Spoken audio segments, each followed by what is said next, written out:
Hi, Bridget. Hello.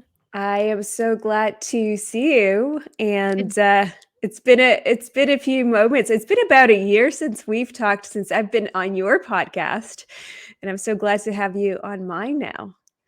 Yeah, thank you for having me. Everybody loved you on mine. Oh, I'm so Now glad it's the to hear. crossover event. Well, now everyone hates me, so it's been a very Why interesting does everyone journey. hate you?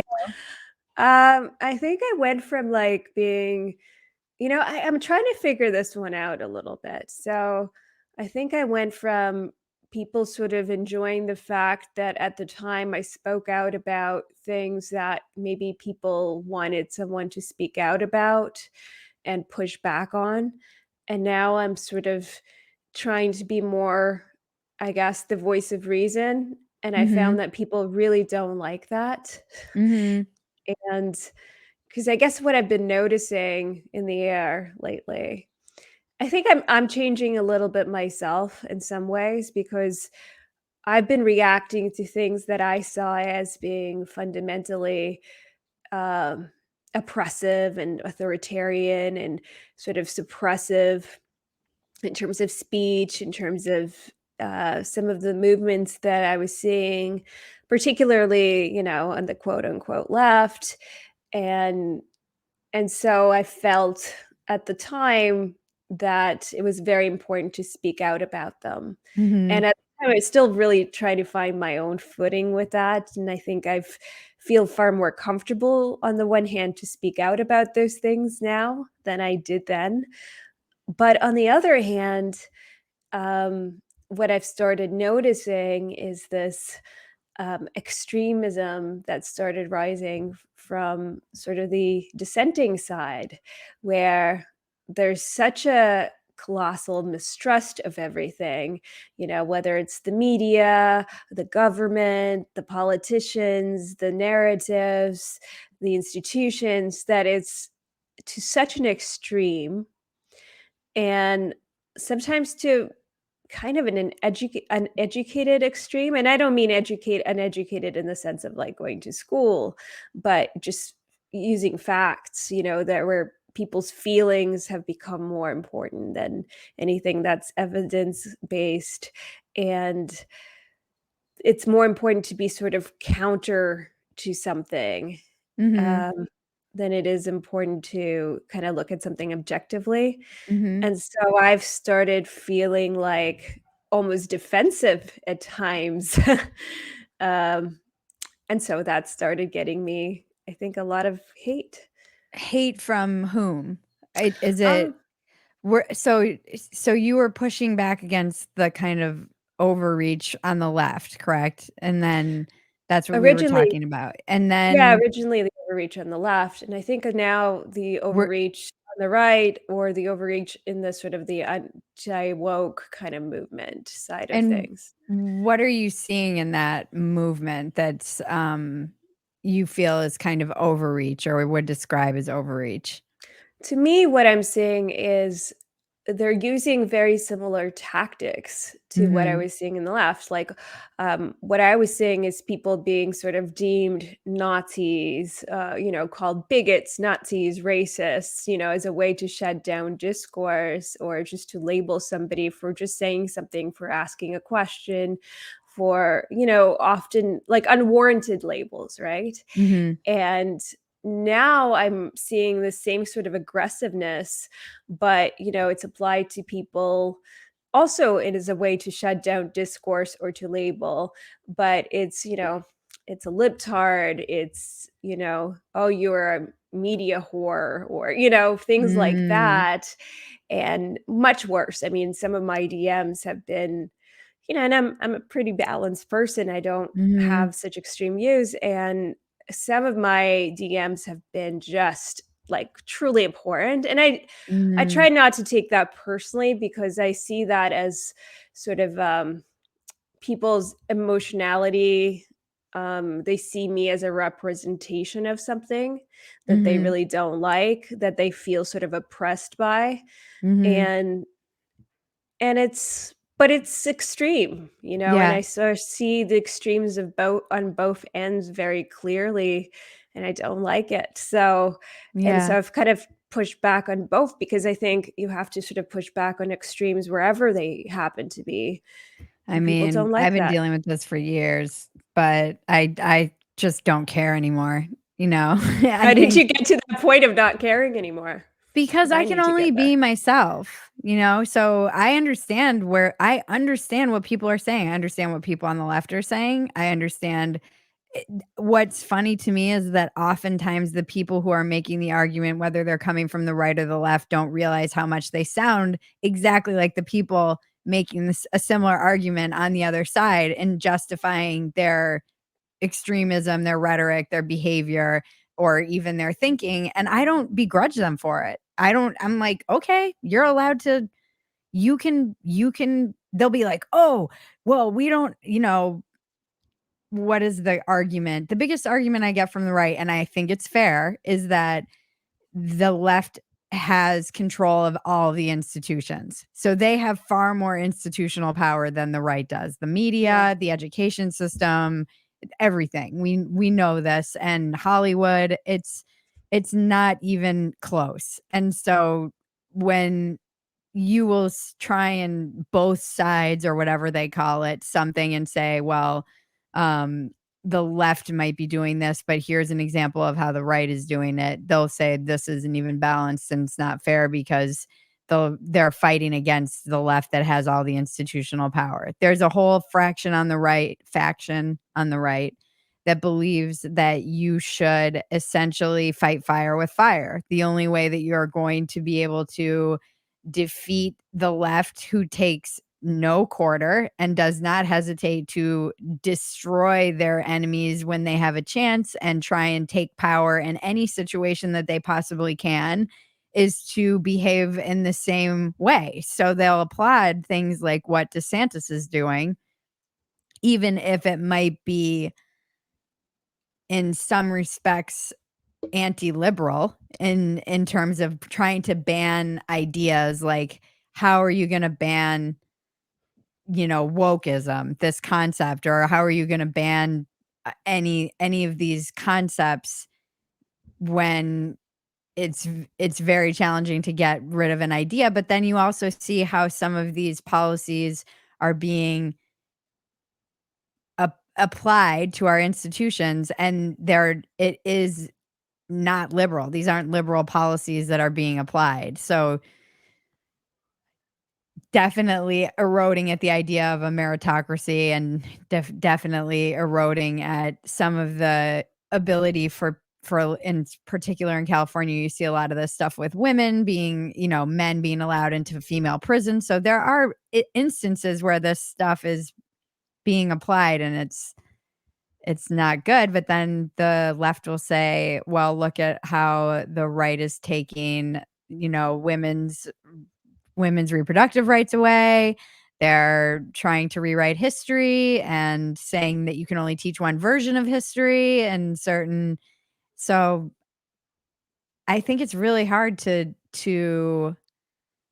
it would be much easier to just be on a side, Yeah, it would be because much it would easier. be much easier. And I think a lot of people want to try and get you to come be on their side. And there's a lot of truth to being like, my husband always jokes that I'm like captain of the fence riding team, because there's a lot of, the stakes are not as high, I guess, if I'm just trying to evaluate everything on a case by case basis and stay somewhat grounded in reason and have some kind of principles that I'm applying fairly all across the board. Because the funny thing that the left does all of this stuff about power, and they'll be like, everything, this is intersectionality. Every single interaction that you have is about power. Everything in society is about power.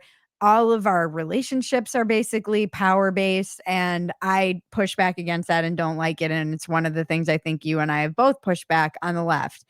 There's some truth, absolutely. When Kimberly Crenshaw wrote her whole paper about intersectionality, it was in the legal sense. There are definitely documented cases where you have these different things working against you as an oppressed, kind of historically oppressed person, black woman, you and all of these things start working against you. And in the legal system, they can see this is true. Now, whether that can be applied to every single interaction and everything in society, I would disagree with. But on the right, when they'll say, "Oh, well, we need to fight like this because everything the left has all the power." Um, how okay, so you're just using the same everybody's just using the same argument. They're just justifying their fight with, well, the other side has more power, or this is we're oppressed because this is historically these are the people who have had power, and now we're going to fight the left with these same tactics because we need more power. That they are the people who are in power. So I don't really see any difference, and it oftentimes all sounds the same to me, and I understand. I understand. I think a lot of people make very good arguments, and I oftentimes will agree with people on the left, and oftentimes will agree with people on the right, and then I'll get, people come out and tell me that I'm wrong for a litany of reasons, and I can just keep I there's a very good chance that I am. Like, I don't fucking know everything. I Yeah, don't well, this fence riding situation, right? I think there's this perception that it's safer to ride the fence, and that's why people do it because you don't really risk anything. But I don't know that I agree with that because it feels, I think if like you chose a team, it feels like you have that safety of being on that team and you've got all the answers of that team versus when you are kind of evaluating things, I don't even think it's like being in the center so much because yeah, my views on things aren't centric. yeah, They are really just kind of all over the place. I just take yeah, it issue by issue. And I think you've sort of indicated the same thing. Um, some of my views are pretty, progressive, I would say, and some of them might be a little bit on the conservative side of things. But they I just take it issue by issue, and therefore there is no team that sort of represents, and so there is that sense of, like, being very much alone. You find maybe some kindred spirits who also, kinda go issue by issue, but that's not a majority, so you're kind of left, if anything, unprotected, yeah. Yeah, well, you and don't have a tribe to defend you, no, you don't have a and tribe. whatever. I mean, I've been through these, like, motions. I think, somebody like Elon, as much as I love to give him shit, he is big enough to kind of take this on, and he seems to be someone who is doing his best to evaluate things from a more center position, or at least evaluating not even center. Again, I hate that word. It's not accurate. He's just not filtering everything through. I believe that the right is correct, and I'm going to reverse engineer everything in society to make that make sense to me. There no one on the right will ever concede that the left might be correct about something, and no one on the left is going to concede that the right might be correct about something. Very rarely. You don't see instances of this. And I have a hard time I can understand that perspective and respect where people are coming from, but I have a hard time I I don't relate to it. And so I think I just know who I am. I know that I'm constantly learning, I'm constantly getting things wrong. Maybe there will come a day where I always joke like I if the Civil War comes, the left won't have me. They're they're definitely not taking me. The right probably still would. Will they when we get to that point? I don't know. They seem to become more and more radicalized and tribal. So, I'm not sure. They're open-minded now, but I think moving around a lot as a child growing up and moving made me very comfortable with where I am. Maybe, and it's probably part of why I'm, as much as people try and push me to take a side or see why the left is evil or the right is evil, I I just don't trust groups. They Yeah, were same. I moved every year and a half. I saw all of these groups from the outside. They were oftentimes very cruel to me for different reasons, and I grew up with a very strong distrust of that tribal kind of thinking because it was never beneficial to me. I never had the benefit of it because I didn't live anywhere long enough to have be be a member of a tribe. And now it just feels, that's why Twitter feels like high school to me. I think Hmm. people in real life are not as divided and tribal as they are in online, where everything gets kind of flattened. So I try not to, and I really try to be graceful and charitable with people of where they're coming from and why they might be thinking the way that they're thinking. My biggest challenge, honestly, is like the class stuff where I really have to keep myself in check and watch how I view rich people because I have a more internalized anger towards the class stuff than I do all of the other stuff that kind of plays out around it. So I identify with the populism of the left and the right. I have to be very mindful of the fact that that working class hero narrative is compelling to me, and I definitely think that I'll take my ire out on kind of the rich people of the world more than anything, and in a lot of the instances, like, particularly trust fund kids, they didn't ask to be born into that situation, and people have worked very hard for their wealth, and the systems are set up to make them wealthier. So that's something more to me that I have to keep an eye out for, where I feel like I lack the grace that I extend more easily to people, all the, like, pores fighting amongst themselves in the culture war. Yeah, that's really interesting. Also kind of interesting what you mentioned about moving around a lot. I didn't know that about you, and I can relate to that. I also, I've immigrated a number of times, and I also moved around and moved around a lot of schools. Like I went to 5 different high schools Yeah. alone. So just that, I think, yeah, there's something about being the perpetual outsider, that you look at things differently. You don't ever really feel like you're part of a group. And then looking at sort of I had that sense of, um, being welcomed by sort of the right, where they did seem to be more accepting and tolerant, and there was this idea of like of they've embraced free speech. But then as I look at it, free speech in particular, I think is such a precious thing, because some people on the right and the left, are very, really do care about free speech and the fundamentals of it, but also so many, are very quick to abandon those principles, quite quickly, when it doesn't, when it goes against what they think, is good form or serves, the greater good. And I've really observed that very quick escalation of that, dissent. And as much as people say, that they believe in it, they don't tend to defend it, unless they fully embrace it, for everyone in its kind of full form.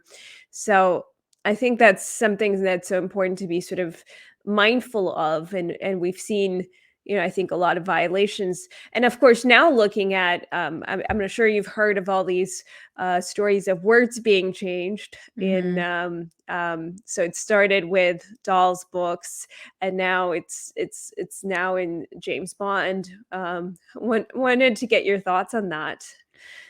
Yeah, it's weird because you see this more on the left, but it's again, I feel like I have the benefit of being older and maybe this is where when some of the younger, more aggressive culture warriors are pushing back and saying, this is the left wing who's doing this. I'm like, yeah, but I'm old enough to remember when the right wing was still doing this and they still try Absolutely. and censor books and they still try and get things off the shelves and they still this isn't just now it seems to be both sides problem. Yep. And I I find it I think the left is more aggressively trying to change the nature and definition of words, and that is unsettling to me. I don't see that as much on the right. So that phenomenon, I at least right here in this Except for moment, the I word would groomer, which I do think they've been changing the nature of that word. yeah, that's and again, this kind of hyperbolic I always say no we don't talk enough about histrionic personality disorders in our culture and I think the use of hyperbole, which I love as a comedian, but everybody's kind of hyperbolic now. And then you take these words and run with them in groomer, and then suddenly Twitter's banning anyone who's saying groomer. So that's an escalation. Yeah. So you're taking this word and saying, oh, okay, groomer, or whatever. Now and people are saying, okay, well, maybe you guys are being a little bit hyperbolic. Not every single person who's trans is a pedophile, not and it slips into the old thinking of the gays are just trying to get to your kids. And then they say, oh, this is now a bigoted word and they ban it. And you're like, okay, well, that's worse than what they were doing.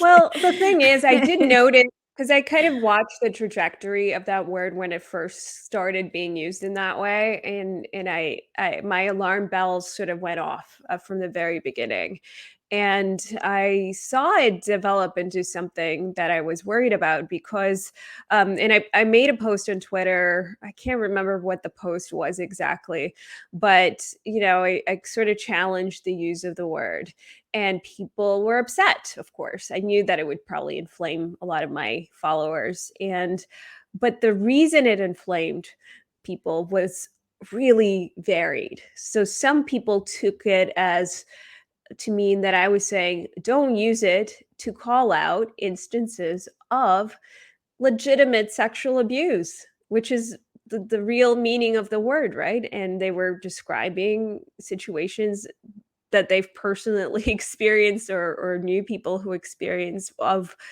sexual grooming where children were abused, like, in the worst Mhm. possible way. Of course, that's not what I meant. And then it went all the way to, teachers telling them about, having a husband and this is a male teacher. So it went all over the place. So the way that people were using the word and what I've been calling word misappropriation, but it's, I've been writing about it for a while, tracking different words, and it did start off as more of a something that was happening more on the left, but is happening. Woke was also kind of an example of that, and that's something that is a word misappropriation. The word woke was meant something else, is now means something different to people. Well, Um, how would you define how Woke. woke? Yeah, how would you define it and have you seen it being misappropriated? Well, the original definition of woke was, awakened to social injustices, right? That would Right. be the most, Basic. basic definition of the Mhm. word and the way that it was used, mostly, in referencing Black communities. And I forget the year where that word became sort of popularized. But now, of course, it's used to sort of As a almost, pejorative. like, yeah, Mhm. pejorative and almost like politically correct. So those people who are politically correct. Now, to use the word woke in the old context doesn't even really make sense because it's sort of been disconnected from its original meaning. And we see that with a lot of words. And so, I mean, when people use the word Nazi, for me, quite a deeply personal word. most of my family murdered by Nazis, but people Mhm. throw that word around like it's nothing. Mhm. So this has happened to so many words, and I think we don't even have common definitions for words anymore. We don't speak the same language in many ways. So when people say, or white supremacist, I mean, what does that mean? When I think of white supremacist, I think of something pretty darn serious and heinous, but people throw that around like it's nothing. So Mhm. words have been completely divorced of their meanings, and I think that's a serious issue, and it's been happening a lot with language. Sometimes I think intentionally, and sometimes naturally, as language progresses, but a lot has happened very recently and very quickly, and has caused, I think, a lot of damage in our social discourse. And But when is you're that talking, is yeah, that justification for, banning people who use the word? no, absolutely not. No. But I think what happens is, when we're talking about, discourse in general, like you were saying, how there is no room for sort of agreement, right? It's like people just want to win their arguments. But, take something as contentious as the topic of abortion, right? You would think that people would never agree on that.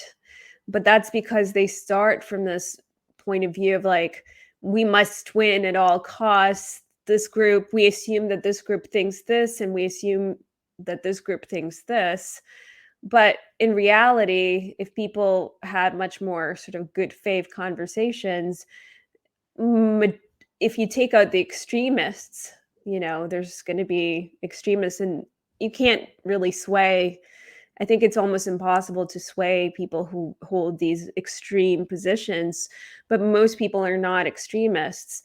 So most people are going to settle on a pretty specific common ground on that issue. Yeah. And you could solve that pretty easily, actually. I mean, I applaud people for being certain about things because this is a me problem. I'm just not. I Me In the neither. same way that I look around and think I don't trust groups, that's my factory settings. I moved a lot and it affected the way that I view people fundamentally, probably forever.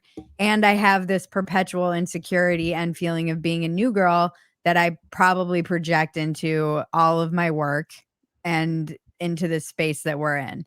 And I also tend to believe everyone has their place. So in the same way that I think people like you and I are necessary in the discourse, I think the extremists are necessary and part of it. And everybody's got their role that they're there to play, and that's what makes it a discourse. If we all agreed, it would be no fun and not very interesting, and not it wouldn't make for any kind of discourse at all. So I think the fact that we're still having these conversations actually shows that there is still some, free speech is still alive to a certain extent, as much as it's terrifying what we're seeing with tech and revisionist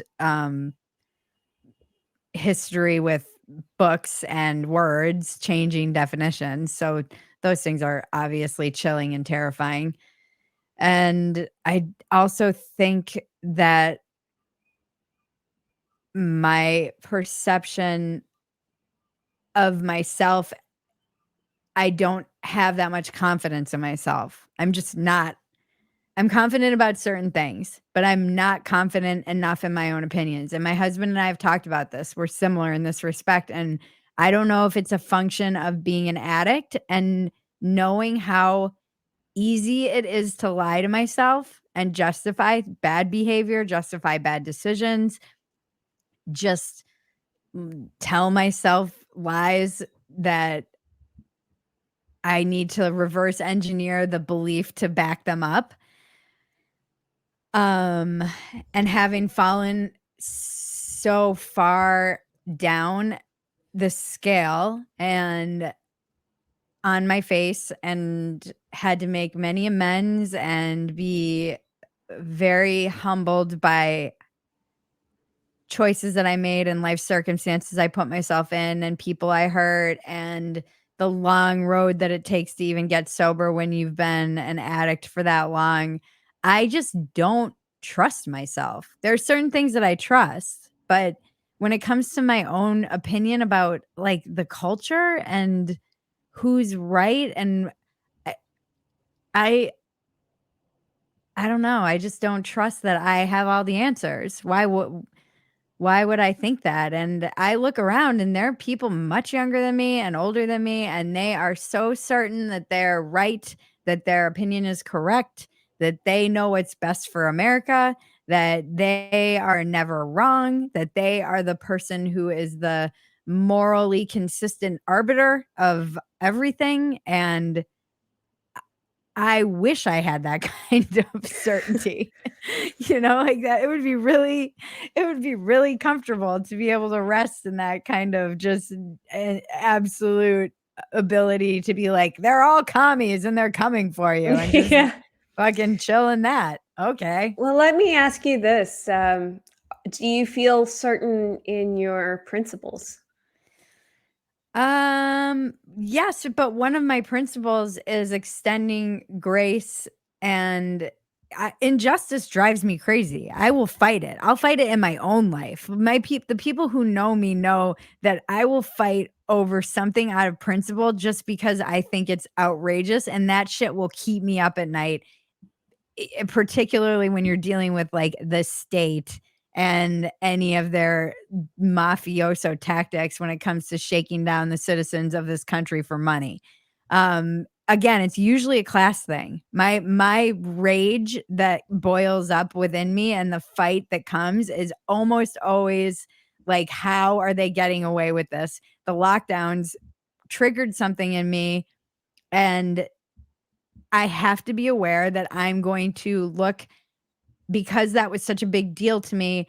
I assume it was a big deal to everybody, and it wasn't. I've come to realize this. It's why I've been very wrong about a lot of predictions. It's why I thought there was going to be a red wave when really people were more upset about Roe v. Wade. The women came out in droves, and that was something that I minimized because I thought people would be still so angry and wanting to punish their governments for shutting down their businesses and locking them down, but people also have very short memories. So Yeah. I have to remember that I'm viewing things through my lens and factory settings, and everybody has a different set of they were raised differently, they have different things that affected them, they are being, affected by the culture, and now these algorithms are affecting them in ways that we all don't even know, and I'm not sure that I I know what my principles are when it comes to how I treat others. My principles are very much like be honest, not try not to lie. Like don't don't be a piece of shit and do the best that I can to take care of my family. When it comes to a lot of the stickier cultural stuff, I'm irritatingly not always sure where I land on things. I wish that I could be like, um, surrogacy is demonic, this word demonic that just gets thrown around. Now, I Yes, have I a do. lot of hesitations about surrogacy the more I learn about it. But do I know enough about it to be like, this is my absolute principle on this? No, I think one of my fundamental principles is to remain open to new information and to remain open to having my mind changed and to be open to being wrong, most importantly.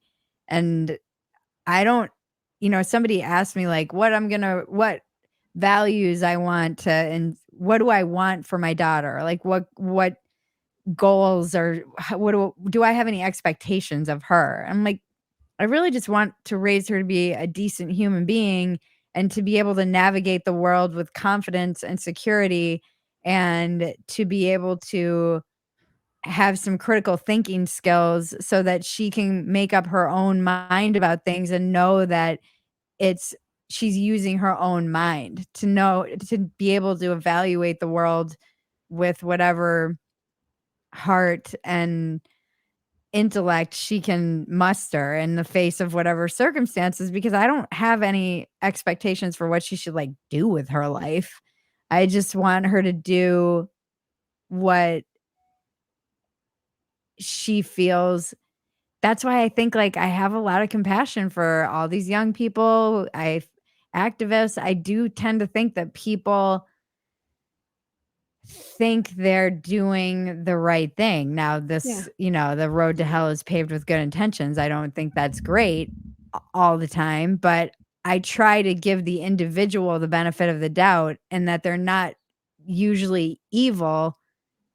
They're usually, particularly when it's just a normal person, not I'm not talking about people who actually hold, political power or um really shape the world. Just an average person who's engaged in the culture or trying to raise a family or get by in life. I don't actually think I think they think what they're doing is good. Well, that's why this idea of, like, demonizing people, which a lot have has been happening, right? I don't think is a healthy model because, essentially, even okay, so you take something like transitioning children, which a lot of people disagree with for, I think, pretty valid reasons, especially in the current culture that we have, where kids, people might be pushed into it without, having full consent, full understanding of what's happening, and Yeah, there's this is there's a one I'm lot of pretty clear on. circumstances. Yeah, yeah. So a lot of people are pretty clear on that. So I have my views on that, but I think in the current atmosphere that we're in, that we find ourselves in, it's a pretty legitimate stance to take. But when you just demonize, say, the parents, even the workers, I think for the most part, um, I don't think that's a very healthy thing, because I do think that most of them, maybe there are some that really are horrible and want to make money. I'm sure that exists. But for the most part, a lot of them probably sincerely believe that what they're doing is helping. And Yeah. they have these children that they are like, well, my child is unhappy. They think that this, and then these doctors are telling me that this is going to help. My child seems like they're happier, and often, they start the treatments, they have this euphoria, right? So this seems to be helping. um so you if you believe that this is wrong, you know you can still understand that somebody might think that they are still doing the best for their children.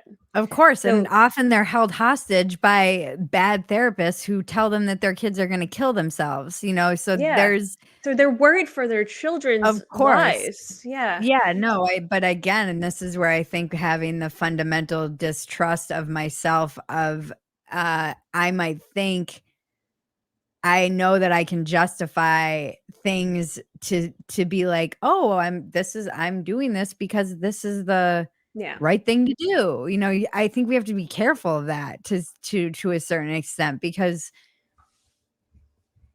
I don't I know a lot of parents who have gone down that road with their kids, and I know a lot of other parents who were like, "Fuck this," and moved, and literally got their kid off TikTok and left the school system and their friend group and saved them from that ideology that is permeating our youth for whatever reason, because they see it as something, probably accurately, that is a contagion, and they don't want their kid to be affected by it. But how do you And reach those parents, right? Like, I don't think you reach them by demonizing them and making them seem like, that way they just get further alienated, and then yeah, I they agree. I are don't more think likely to go through with it. Yeah. yeah, I So, don't but think that's what's happening. demonization is, but I also, we have incentivized that this is tough. There's so much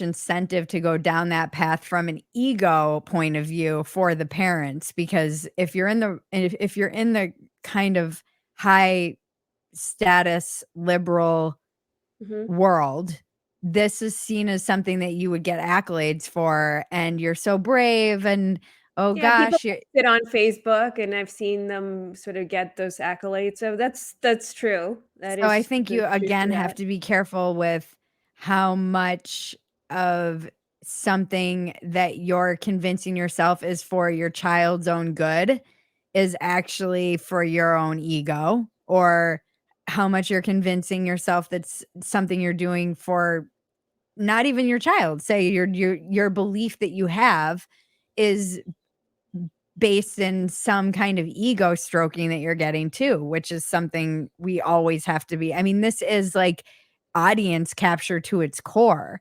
Is Yeah, do you have the ego strength? People will be like, I liked you until you said this. And it's like, do you fucking think that I'm sitting here basing my entire life and world around what your perception of me is? Like, this says more about you than it does about me, that you think I live for likes and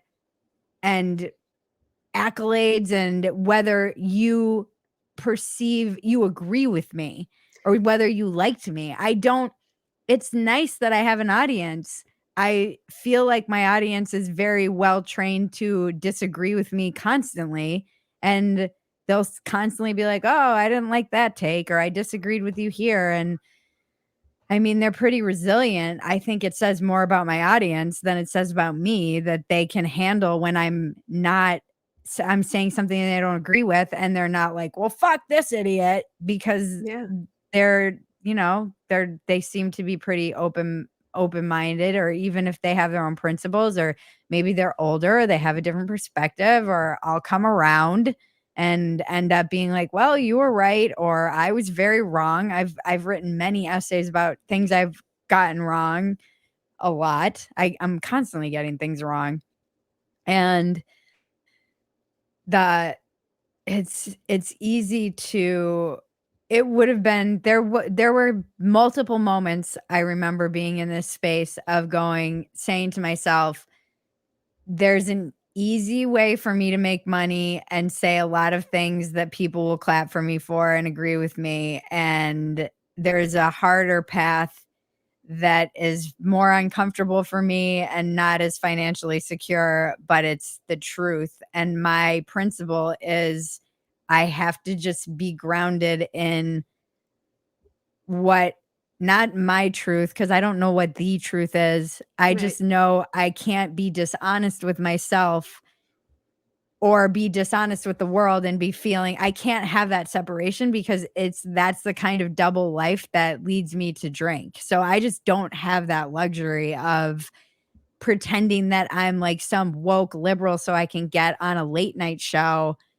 while secretly I'm like, a lot of people I know in this town are like constantly silently confiding in me because they can't be honest about how they actually feel because they'll lose their job. And I don't wanna live like that. I mean, they're making a hell of a lot more money than me. And then there was another moment where right-wing media was, you get pivoted, you start criticizing the left, and then suddenly the right's like, "One of us, one of us." Yeah. They And they love can liberals who criticize. well, and you can become they can weaponize you. They can be Yeah, like, "See, here's this like, disaffected." Luckily, too, I had been at Playboy and had the right attacking me for being a feminist and being a slut and for being writing about promiscuity and being open about some of my more um like uh polyamory and being like a third and an open marriage, just things that I was writing about. And I had seen that I had seen the right wing in their full tribal rage. Like I'd been piled on by them so much before I Mhm. started questioning the left that I was already like, yeah, I don't fucking trust you guys either. I know the minute that I say something you don't like, you're going to be like, whore. Like, Right, whereas you for me, that know, was new, so I it was, like, a little bit of a new experience to learn that. yeah, I went into it, but there was a moment where I was like, damn, I could make a lot of money. Like if I really wanted to lean into this disaffected liberal thing, I Mhm. could definitely make a lot of money and just be like, I'm MAGA now. I was wrong all along. And here's I've seen why. so many people go that way, I We've have. seen it. Yes. Yeah. And that's not me either, because 'cause I'm like, "No, I didn't think that as much as some of the things Trump I did were either hilarious to me and overblown by the left or even things I might have agreed with or things that he was right about, I still think he's fundamentally kind of a piece of shit, and I just couldn't get behind his character, and I don't wanna I just didn't I could there's nothing you could say to me that would, like, change my mind about that, and I saw so many people doing, like, insane mental gymnastics, people particularly some of the older people in my life who were just like, "Oh, you know, infidelity on the left and the family values and blah, blah, blah," and then I'd be like, "So how do you excuse this guy who paid us like, hooker off while his wife was pregnant?" You know, like, wow, Have this is you heard happening all these, while he's the high president, and they're like, "Oh, value this is just like what men do." I was like, "What?" Like, it's just hilarious to me when people will justify if it's their own. It's just funny. I have to kinda laugh at it now, and people will get mad, and they'll give you a hard time, and I you have to just be yeah, and I mean, there's a lot of people in this space, I would say, in like the whatever space. I don't consider myself a part of the IDW because I'm not an academic. I think I'm just a comedian trying to make sense of the world. But there's a lot of people like Glenn and Matt Taibbi and Barry Weiss and who are in the center and I think making tons of money. So I think they represent the fact that there is a huge majority of people who aren't necessarily certain about these things and are hungry for content that is trying to evaluate things from a more, centerish, not necessarily. I love Glenn because I never really know what his take is gonna be. I don't always know where he's gonna land on things. I Yeah, find I him don't think you need to be I mean, I think the idea of certainty I mean, I'm like you in that way. I see that as both in some ways it's a weakness because I do feel so much uncertainty that sometimes it's like crippling uncertainty. I mean, I don't make my positions known on things, and people sometimes feel suspicious of that, or at least they indicate that to me. Like, well, mhm. sometimes I don't make those positions known because I just don't know. I haven't Yeah, made up my mind, or it's so complex that I can't. I'm not going to explain that to you in a tweet. yeah. I don't really tweet You also about, don't say, owe everybody an and I explanation. don't. It's true. I don't. That's true. That's also true. But for Like, example, people I always are don't like, "What do you feel about that?" I'm like, "I don't fucking know anything about Ukraine. know. I don't owe you an explanation for why I don't have an No. opinion about Well, this." people were very upset with my position on Ukraine. And they say, well, educate yourself, because they disagree with my position. I have to educate myself. Well, I have Is this educated coming from the myself. right or the left? The right. Well, Oh, and maybe wow. some, That's a yeah. very left-wing, Oh, yeah, yeah, yeah. Oh, all the it's funny because most of their rhetoric to be rhetoric is throwing around. is very left, and they're very anti-war in this case, right? They're like, Mhm. you need to make peace with with Putin, and it's they were very disappointed in me because I wasn't heterodox enough on my take on the war in Ukraine. I'm like, well, you Interesting. don't need to go heterodox all the time. I'm not trying to be a contrarian here. Like you said, I'm trying, like, I don't know what the truth is all the time. I'm trying to get as close to what I think it might be. I'm trying to investigate it. I might get it wrong sometimes. I might get it right occasionally. I think I have it right because I've done my due diligence. I've done a lot of thinking about it. I've done a lot of research. I also come at it from a moral point of view as well, and I have a background in the situation in particular. So I come at it from a lot of entry points. Could there be specifics I'm wrong on? Maybe, but um, I do feel a pretty strong certainty on my position here, because I've spent a lot of time evaluating it. I didn't feel certainty in the beginning. And so I spent a lot of time thinking about it and looking into the facts. But I do feel differently now.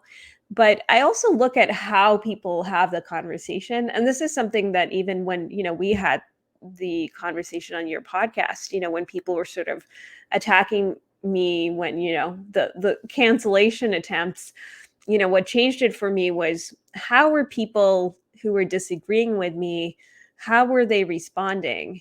And it wasn't so much that they disagree with me, but as much as their behavior. And so Mhm. I remember that the turning point for me was like, okay, if I disagreed with me, how would I behave? And so the way that I'm looking at this situation and what people's comments are, they're just so vile in the context of this stuff. They're Mhm. just so incredibly inhumane, incredibly vile that I just am like, okay, I don't think that's the side that I want to be on. Even, if you take away all the logical points, all the moral points, like it's just something about it doesn't feel right. So that's also part of it for me. But some things I'm not, for example, climate change, I don't really have a strong point of view on, and not because I have taken any kind of position. It's just I have not done any real research into this. I Mhm. just don't have any data. And I know there's two sides to it. Some that say that climate change is much more human caused than others. Mhm. And the truth is, I just haven't done my research on it. So I don't talk about it. Yeah. And I just don't comment on things that I just don't feel that I'm informed on. Yeah, I mean, we do a lot on dumpster fire, but, even the last dumpster fire we did, I was like I said something and I'm like, "I don't know if it's true, I'm literally just making things up." It That's was a j fine. but it was a joke, but yeah, I feel like one of the things that's probably happened to me when you asked me at the beginning, how did I get to this point? Having a kid, like, I just don't care. I don't care. When I first had my daughter, I was like, "Wow, the culture wars are so dumb," and I actually think there are certain areas where now having a child, it's forced me to engage in the culture war in a way that I am not necessarily excited about either, because Mm, now I have a child in a school system and I have to be, this crazy shit is everywhere, and I don't want her to be raised thinking obsessively about the color of her own skin or the color of anyone's skin. And I don't want her to be thinking about her gender and sexuality and having other adults teaching that to her at mhm. age 5 and 6 and younger. And I don't find that to be appropriate. These are never things that I ever would have even had to consider or care about. So in some ways, it's put some things in perspective that I like. I care less about what other people think about me. Not that I even had that much care, but it was still, you still get affected by, like, Yeah. being bounced around and having and I don't think it's true that I do think there is a majority of people who feel very nuanced about a lot of these topics. I don't think they're necessarily loud. They've done that, the silent majority and all of these studies that there's many, many more and more people just from looking at the numbers are registering as independents and in higher levels than ever before. So I don't think that we don't have um that there aren't those numbers. It's just that there isn't that institutional support. So Yeah. when you're in the left and you're of the right, there are institutions that will have you.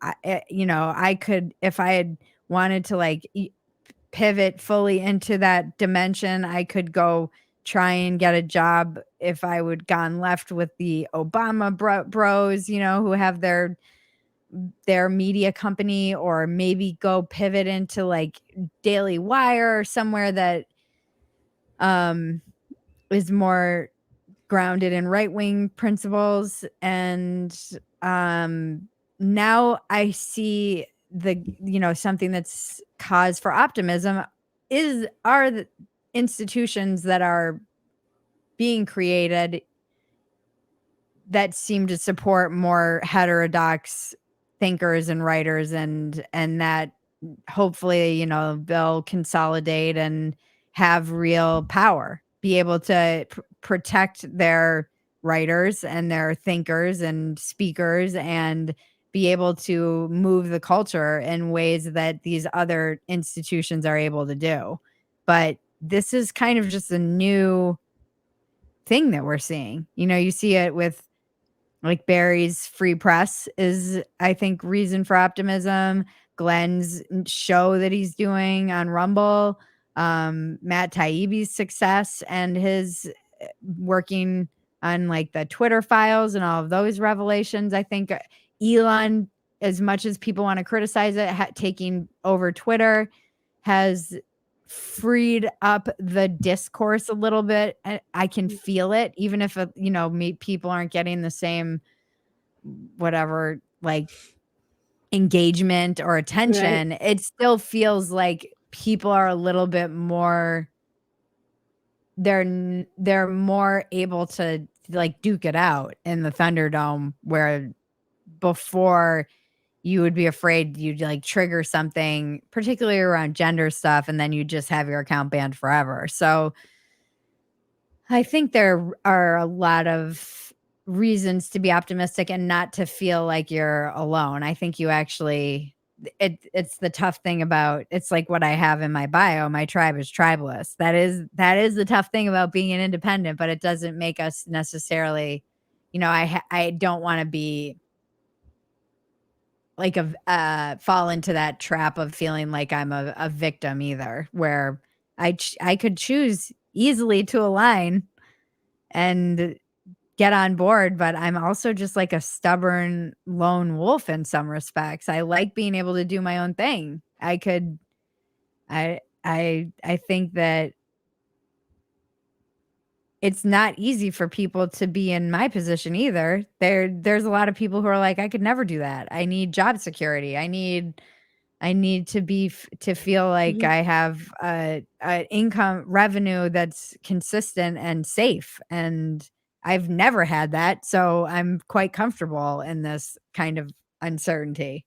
Do you feel relatively safe? I mean, you have been doing this for a while. You have your it's not like you lose a job and that's it. You've got, you know, your podcast and different streams, I guess, but Yeah. I mean, it's all, there's I don't think I don't necessarily it's tough because the thing that works for me as an individual might work against me as a business. So as much like I see Barry and Glenn and these people who are journalists, and they come from um like formerly mainstream media, so they have a certain pedigree, and they also seem like they carry themselves with a certain amount of authority that makes people turn to them, and I don't do that. I do not. I have like no authority. I don't want to have authority. I always say I have no interest in persuading anyone. I don't it does not interest me. I want to hear people's stories. I want to get to know what moves their heart and their soul. I want to help them be inspired to create and get out of their own way.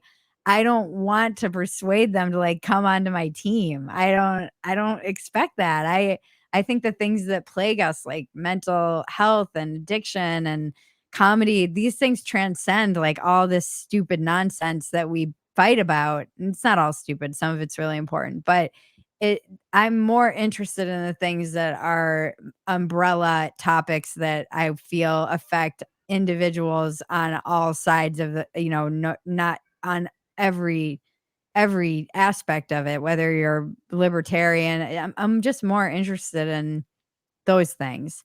The battle is, and I'm not good at debating. I hate debating. I'm not Mhm. somebody who wants to like get into an intellectual debate with somebody because the minute they make a good point, I'm like, yeah, I can see that, like, yeah, I can see your point of view.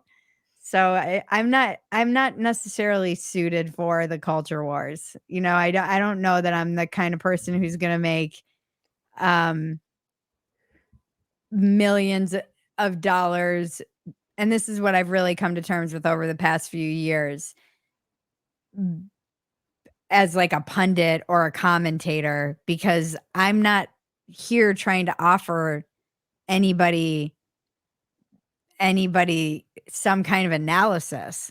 I'm just making fun of all of it and trying to make sense of it for myself, but often like Jack Kerouac, and I always say this to that quote, I have nothing to offer the world but my confusion. I feel mostly confused all the time, and that's really all I can offer the world because I don't feel certain in my stance. And But maybe being confused together is enough, I yeah, think but I that also is. think, like, I really have come to terms with the fact that I'm probably more, I'm just more comfortable. It's like I've been talking and thinking a lot about this. I feel like I can hold my own and be educated and learn at a table of academics, but I will never feel as comfortable with them as I do with a bunch of messed up comedians in a green room. And that's where I should be focusing my time and attention because that speaks to my soul.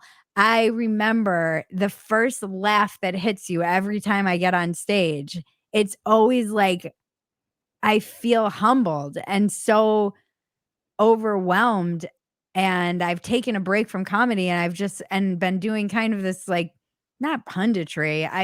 It's like I became an accidental pundit, but this is an area where I have to take control of my destiny because it would be easy for me to just keep rolling with this and be like, "I fucking hate that. I hate, like, media people and like, sniping that they do, and had no idea it was so cutthroat and ruthless. It's as bad as Hollywood. So I'd rather make people laugh than try and be like, here I am as a centrist analysis. Like it's not me. And I think that's also to go back to your original question, like know thyself. I know that I am not the person that I would go to me to be entertained, and maybe be inspired to get out of your own way, or maybe get some tips about how to overcome hypochondria or addiction or anxiety or depression or being an old mom or whatever, but I wouldn't go to me to figure out how I feel about the war in Ukraine. Right. Or to figure out how I feel about really anything that's political at all. But even what you said really kind of resonated is like not trying to be somebody else because or being this kind of put together like, for me, I know that I'm also not somebody who's you know, uh has this gravitas and I'm a little I don't know, neurotic, kind of maybe a little less neurotic these days, but a little funny, a little quirky. Um, and I get things, I knew that I didn't have authority. So when I, would work in situations when I needed people to do things for me, it was about, establishing rapport and getting to know people and having little funny ins and having fun interactions. And so I knew I wasn't going to get people to do things for me because, I had this authority. It was because I had fostered relationships and treated people well, you know, and Mhm. and um, and connected with people individually, as opposed to that. And I couldn't pretend to be something that I'm not. So I think, trying to figure out, okay, I think you kind of have to lean in, work with what you've got, and people are either gonna relate to that or they're not, and some people are not going to, and Yeah. sometimes you lose on some opportunities because of that, and people might not think of you for things that you might want. Maybe I'd want to be on, like, I don't know, some fancy panel, and people are not going to think of me for that because they're like, well, Catherine is she doesn't come across authoritative enough, and she needs to speak like this. But instead, she's speaking like this with this weird accent right now Yeah. and being very silly. But it is what it is. But do you miss, obviously you're missing comedy. No, Uh, I'm getting back on stage. Like, yeah. I just it's time. I had to get to this point. And I had a baby and I was building my business, and my nights are more free now that she's on more of a routine, so it's something that's, I didn't wanna go out when I was pregnant. I didn't wanna go out in that first she's almost 10 months now, so it seems like things are stabilizing a bit in whatever way that they can, and I feel like I have a lot of material that I've just been stockpiling for years that I just need to get out and start, shaping it and taking it for a test ride and getting hit with, silence and crickets and bombing and laughter, that laughter that always hits me and is like, I this is amazing. This is just an amazing feeling to be able to make a crowd of people laugh and give them some kind of relief in this messed up, absurd journey that we're on together, because it is at my core is just absurd. There's something so absurd about life and tragic and beautiful and amazing, but also just absurd. There's so much of our modern life that is, and that's what dumpster fire really is all about, is just making fun of how absurd everything it seems to get more and more absurd all the time. But it's my coping mechanism is humor and always has been. So I'm leaning into that and leaning into I'm glad that I've gone through it's been a very strange 7 going on 7 years, I guess, now, of really getting caught in the crossfire of the culture wars and stumbling into it and feeling quite bounced around. I mean, I remember when I would do some, like, right-wing media, then something would happen and I'd be crying, like, "Am I carrying water for Nazi?" I had no idea. I and grow really kind of growing up, because at the same time this was happening, I was pretty newly sober. So, when you get sober, you're kind of growing up whether you're doing it publicly or not, and I was very much just publicly growing up. And since I've it's just been a very strange journey, and I feel more comfortable in who probably more than ever before in who I am and what kind of content I wanna put into the world, and confident that even though it might be like, yeah, right now, I would say I feel more financially insecure than I have in a while, because I'm not necessarily I don't I don't ever really wanna kick the can of, like, victimhood and be like, "Hey, I'm being oppressed. Please subscribe." We jokingly do it on YouTube because I think we are, but even that, it's like, I don't wanna have to I want people to subscribe because they feel like there's value and they feel like they wanna support. I think supporting people who are independent thinkers and creators that you like is something cool that if you have the ability to do, then do it. If you don't have the ability, I get it. I was poor for a really long time. I'm happy to create content that just makes people laugh for free. Like I like doing that. Um, but yeah, things there are I've taken some hits, and having a baby was a big hit. So I'm seeing it's like always kind of delayed by quarter, with like advertising and stuff like that. And numbers went down because you're not feeding the algorithm. And so I'm definitely like, "Ugh," Mhm. more than I have been in a while. But I also have been here before, and I'm confident that it'll be fine. I just have to keep going. Or maybe it won't be, and then I'll be waiting tables again, and that will be fine too. I'm not like that's not beneath me either if I have to do that, or I'll go find an actual job if I'm still employable, which is questionable. And yeah, I don't know. I have to just keep going. Like that is my mantra, is just keep going. And I was thinking about something you were saying. Um The Stephen Pressfield writes that book, The War of Art. The War of Art. And in the book, he talks about how there are kind of two types of people in life, and it's people who are hierarchical, and they're more status seeking and generally more opportunistic. They're the people that they do very well, but they're very focused on kind of climbing the ladder, the hierarchy, and being at the top of that hierarchy.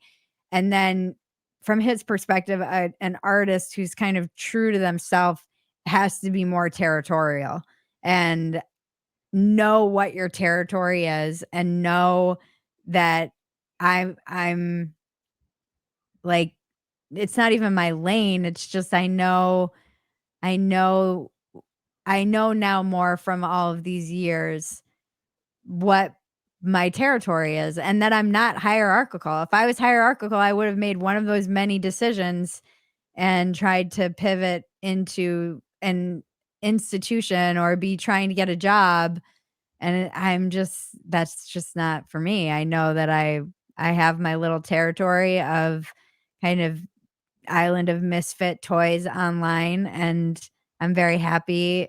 I love my audience. I would never want to hate my audience. And I see a lot of that happening too, where people will pivot and get captured by their audience and then they'll hate it. And I don't want to Yeah. be in that position either. I freaking adore my audience. They're so kind. I've seen them show up for each other. They're creative, they're understanding, they're compassionate, they're open to learning, they're funny.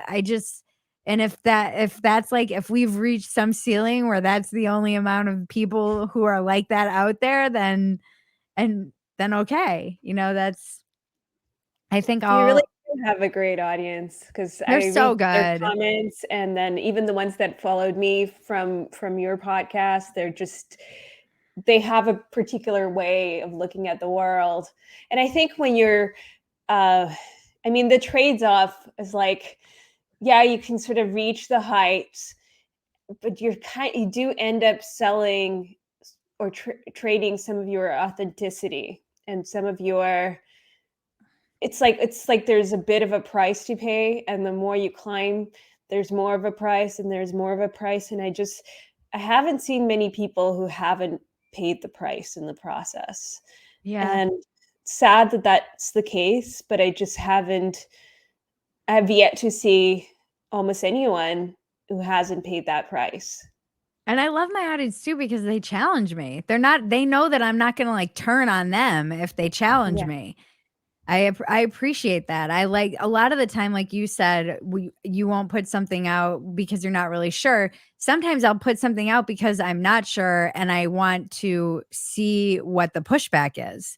There a lot of the time I'll just like, okay, here's how I feel about things. And then you'll get all this feedback and it's like, okay, that helps me. That's more information for me to take in. And so it's hard too because you have to know when it's too much noise. So I have to really go within and figure out how I'm feeling about something or research yeah, something. I'm so lucky I have my husband too. I feel And I talked to Megan Kelly about this, and she's like, isn't it the best when you have that person that it's like, this is my primary, I don't care what anyone thinks other than the people that live in this house and my cousin Maggie, who's my producer. Those are my core people. I know they love me unconditionally. I know that they're looking at opportunities and things that are coming my way as what's best for you, not what's best for me, not how can I make 10%, not they truly care about my mental health and well-being. And I know that I can retreat into this, cocoon of love mm, and just feel safe and fine, and that the outside stuff doesn't really matter. There's that noise. I can choose to kind of let it affect me as much or as little as I want. And that's another thing that you have to really get good at doing, I think, if you're having conversations publicly. I mean, I've run into like entire Twitter accounts criticizing all of my mentions, or like it's crazy what's out there where I'm like, oh my God, I didn't even know that. And I won't even look at it. I'm not the kind of person who Googles myself. I have my settings so high. There will be entire rage cycles about something that I said that I'll never even see. And I'll just like hear about, 'cause someone will be like, hey, did you see this? I don't look at like Reddit threads of me when I go on Rogan because I know they all hate me. I don't, I, you just can't, I have to put blinders on and just I just like want to make stuff and have fun, and I have opinions. I'm not like some person who's this fence sitter who has no opinions on anything, and I evaluate everything equally and it's all moral relativism. I have opinions. I also know that I've been really wrong. And when you're a person who's putting your opinions out constantly every day, all day, talking to different people, you're going to contradict yourself. You're going to you're going to be hypocritical, and you're gonna be wrong. Yeah, I think I'm learning. I'm learning that it's probably best not to read anybody's opinions unless I'm just asking them a question and I want to know. Yeah. And I'm trying to figure out how to balance that, because I'd like people to sort of challenge me, and I want to have that input still, but I need to balance that with like not having that influence me in ways where it, causes me to censor myself Yeah. or cater to anybody. And I don't think I do. I don't think I'm certainly not audience captured because I'm not afraid. I don't write things to please anybody. I don't. Mhm. I've been very conscious of that. But I think sometimes things do get to me. And I think in the past I've been pretty good about not allowing that. But I think when the noise becomes so much, it's like hard. Or even the fact that there's just so much negativity online. Just it's Yeah. not even that it's directed at me. A lot of it isn't even directed at me. It's just out there. It's just so Yeah. negative, and it's just like makes me think poorly of people. And I don't think that's a healthy thing for me because it makes me sort of more despaired and not want Yeah. to continue sometimes Yeah. engaging. So, Yeah. but No, that's where you have to, when you feel that way, it's just time to log out. That's like as the meme has evolved, like touch grass. yes, Go see people, go be around animals, go in nature, go turn your phone off. I have such I again, having a child has made it much easier for me to do that because I can just go play. She's only present. She only exists in the present, and yeah, I can just go be, directly in the present if I allow myself to just join her there all the time. And that's a huge gift. That's something, again, I've been thinking a lot about what I love about stand up, and it's firmly grounded in the present. You can have your bit, you can have your routine, but you have to just be present in that moment when you're engaging with this audience. And I feel that way about being online too. There's so many everyone who observes you is going to have a different opinion about you. And then you have to be able to really evaluate whose opinion you trust and care about. I generally take the advice from people who are in the arena and are usually I have the benefit of people who have much larger audiences than me, and I listen to them because I know they care about me and I know they know way more than me. And then I have family members who I disagree with maybe on political things, and I love them and I know we can always disagree and come from love, and I respect their opinion and I like to hear it. And then I have even some audience members who I've become good friends with who will push back against a lot of my stuff, and I can totally hear their opinion, respect it. Sometimes they'll change their mind, sometimes it's just like, "Okay, I'm glad that you feel that way and cool," you know? Yeah. Like, I still feel, you know, I haven't joined the Civil War yet, sorry. I haven't signed Well, up for I the team. well, I think that to go and do stand up is probably one of the most vulnerable positions, to tell a joke, more than a joke, and something that an audience may not laugh at. I think that is an incredible vulnerability in live. I think that is terrifying. As you know, I was a professional, no, I was a professional heckler, but I'm now reformed thanks to Yes. you. I've learned the errors of my ways. um, So he's a drunk girl. I wasn't drunk.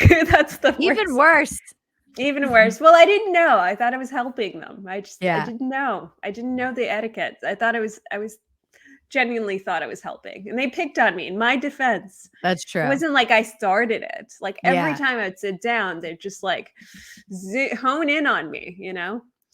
But well, what is like what is do you think to use like the biggest? Do you think that now that you've been through all of this, do you think you're gonna feel more free than ever on stage, or do you Yeah, feel I like you've do.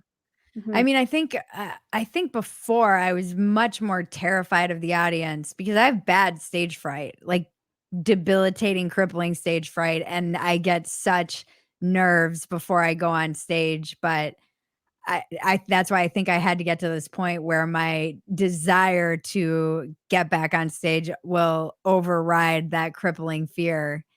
And I just didn't have the, like, hormones for the past 2 years to even be able to manage it, and, Didn't expect that um at all. Wow. oh, yeah, it's once I start talking, I'm fine. It's the anticipation. It's like going on a roller coaster or something, I just don't handle it the anticipation very well in general, and now I feel like I do feel more confident in even though I haven't been getting on stage, I've been doing reps, just doing dumpster fire, just talking and talking publicly. And so I do feel just more confident in my ability to just kind of fly by the seat of my pants and whatever. I don't know. I'm more excited to engage with the audience and in real life because it's been so virtual. So I think that's another thing that I'm really looking forward to is that tangible audience feedback. It's so immediate. It's like you get it on Twitter too. You used to before the algorithm kind of got wacky. You would know if something really struck a nerve or not, but you really get that. I love like the jokes that make people groan or the things that haven't been quite worked out. And I'm just excited to work it all out again. Yeah, I feel and I'm excited to I feel more certain of my place, my territory in the whole big picture.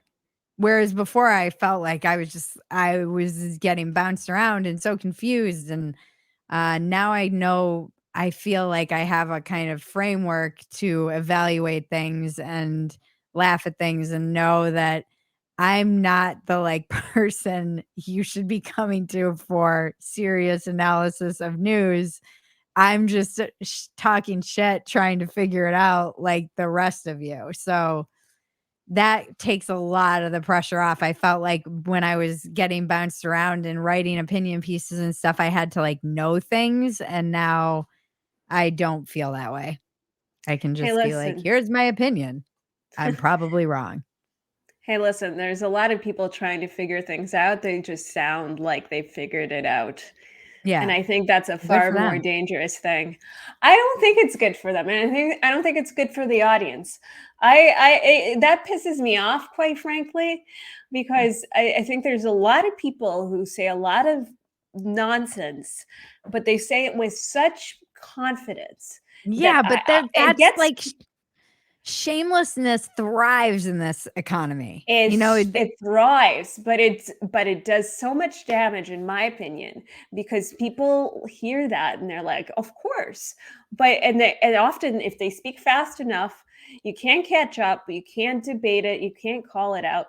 And so people fall for it because most people are trying to figure it out, aren't well informed, don't know what's going on, and so they hear someone like that, and especially if they're good with their words, they're like, "You know what? That person must be right." And that's the viewpoint that wins. And and often it just sounds factual rather than even an opinion.